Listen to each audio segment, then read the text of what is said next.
How you doing, guys?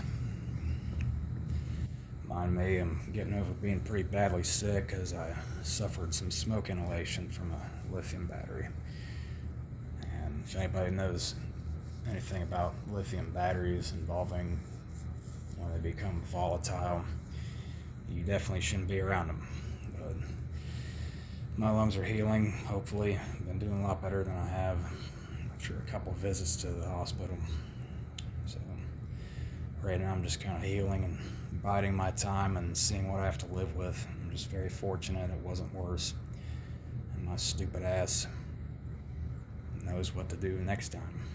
So I won't go running in thinking you can put out a house fire when it just burnt the wall, but your whole fucking house is full of all this toxic goddamn smoke that you shouldn't even be around at all. So I'm okay.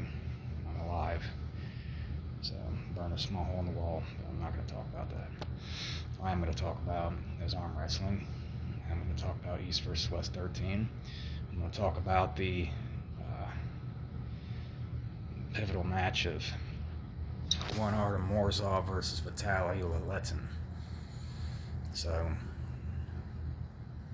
I'm not really going to give my points of view on how I thought the match was going to go, but I knew it was going to become very difficult very quickly for Artyom Morozov if he tries to go very traditional with how he forces people with supination into a hook, a high hook, and catching people with a hook, which he's done.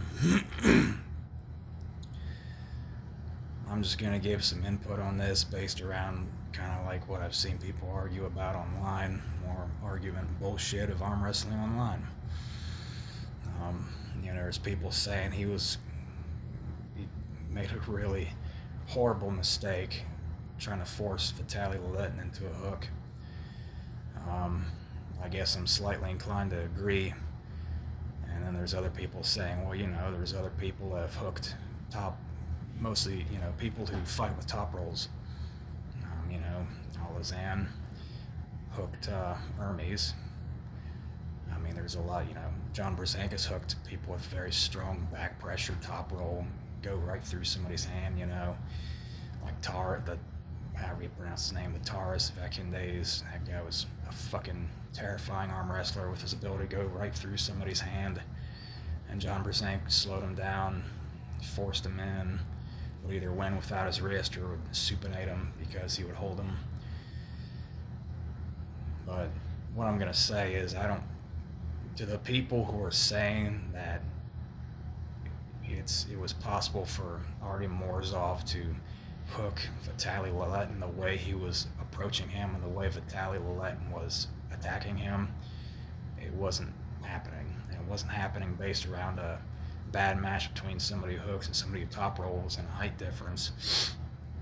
But the way, from what I could tell from the match, the way Artyom was attacking Vitaly in the hand, as soon as it started, I could immediately tell this was very bad for Artyom. And just looking at their hands, I could tell just by looking at their hands. So there was an instance, I think it was like the third round or something, Artyom was fast enough to supinate Vitaly, but the way Vitaly attacks somebody like that, he sets kind of low, and he kind of has to because he's so tall. Otherwise, if he does post high and perpendicular, he's going to be covering your knuckle because his hands are so damn long, and he's just so tall. But he's gotten used to top roll low, and it would give people kind of this false initiative of supinating in a high hook like Artyom was doing, and then Vitaly would go through his lower fingers, his pinky and his ring finger, and I would see this. So, it's like Vitaly, when he was proceeding over to his side, Artyom's hand was no longer in his hand. Artyom's hand was kind of on his webbing and his wrist. And that's just the way Vitaly fought Artyom, because they got briefly into a supinated position, and then he did this. So he fought with this kind of motion. I know Hermes Gasparini released a video commenting of how horrible it was to try to hook Vitaly Laletin like that, you know, with limited back pressure. In the second round, though, I mean, it looked as if Artyom just missed it. He wasn't engaged.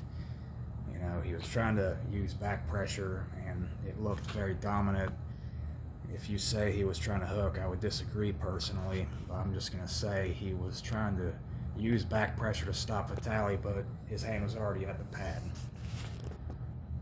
So, but I'm just throwing this out there that the people thinking that it's possible to hook top rollers, it definitely is, but the way Artyom was trying to attack Vitaly is done for a while, and he just, if he got like this, he would do this. He would pronate, back pressure, initiate. And his hand was low by the time he did that. So it was a crazy match. I was really hoping that Artyom would engage better, but Vitaly's so fucking explosive, as everybody knows. You know, it makes you wonder if Vitaly's height would enable him to use a rising attack more, because Vitaly is kind of a guy where if somebody attacks the way he attacks with a posting top roll, like the Hermes match, he will dump his hand and try to punch through the fingers. You know, try to punch through, try to open this. But I'm not going to talk about it much longer. I'm just throwing it out there. If you guys are going to have this dumb argument about hooking and top rolling and the outcome of the match and stuff, the way Artyom was attacking Vitaly and the way Vitaly was attacking Artyom were polar opposites. They completely conflicted, and that was the ultimate reason I think that he completely lost. So, but I hope Artyom comes back. You know, that Alex Gradech match was insane, but that's all I'm going to say about this. Stay strong, guys.